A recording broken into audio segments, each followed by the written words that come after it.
예수님은 늘 기도하셨어요. 사람들의 병을 치유해 주신 뒤에 오병이어의 기적을 베푸신 뒤에 예수님은 기도하셨어요. 새벽에도 기도하셨고 때로는 높은 산에 올라가서도 기도하셨어요.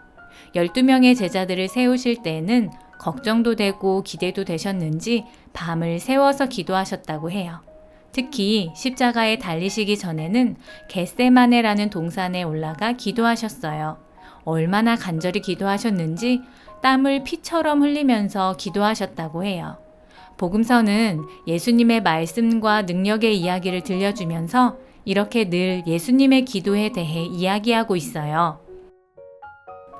그런데 예수님의 기도는 유대인들의 기도와는 달라 보였어요.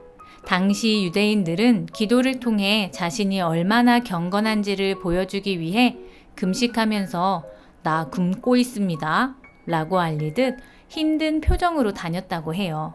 또 사람들이 자신이 기도하는 것을 볼 수 있도록 많은 사람들이 있는 곳에서 소리를 내며 아주 오랫동안 기도했지요. 하지만 예수님은 많은 사람들 앞에서 말씀을 전하시거나 기적을 베푸신 뒤에 그곳이 아닌 한적한 곳으로 가셔서 홀로 기도하셨어요. 제자들은 예수님이 기도하시는 모습을 보면서 예수님이 어떤 내용으로 기도하시는지 궁금해졌어요. 한 제자가 용기를 내어 예수님께 물어보았어요. 예수님, 세례 요한이 제자들에게 기도를 가르쳐 준 것처럼 우리에게도 기도를 가르쳐 주세요. 이때 예수님께서 가르쳐 주신 기도의 내용을 함께 살펴볼 건데요. 그건 바로 우리가 예배 시간에 함께 기도하는 주기도문이에요. 주기도문은 마태복음과 누가복음에 기록되어 있어요. 오늘 우리가 읽을 누가복음의 기도문이 조금 더 짧게 나와 있답니다. 예수님은 십계명에서 하나님의 이름을 함부로 부르지 말라고 했던 것을 넘어서 하나님의 이름이 거룩히 여김 받기를 위해서 기도하셨어요. 그리고 우리의 삶이 끝난 뒤 하늘에서만 하나님의 나라를 상상하는 것이 아니라 하나님의 나라가 지금 이 땅에 임하기를 위해서 기도하셨죠. 또 기도하는 사람들은 나를 넘어서 우리 주위의 이웃 모두에게 먹을 것이 있기를 바라며 기도해야 한다고 말씀하셨어요. 기도하는 사람은 다른 사람의 잘못을 용서하며 살아야 하죠. 우리는 연약하고 세상의 유혹은 파도처럼 밀려오니 우리는 시험에 들지 않게 해달라고 기도해야 해요.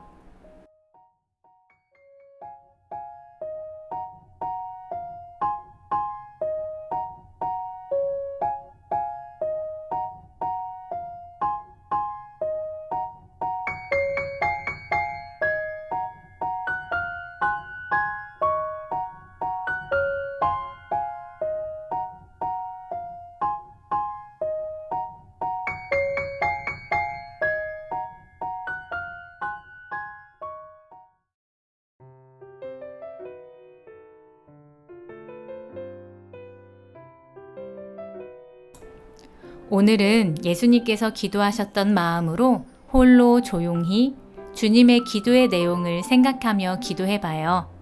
아버지, 그 이름을 거룩하게 하여 주시고 그 나라를 오게 하여 주십시오. 날마다 우리에게 필요한 양식을 내려주십시오. 우리의 죄를 용서하여 주십시오. 우리에게 빚진 모든 사람을 우리가 용서합니다. 우리를 시험에 들지 않게 하여 주십시오. 아멘.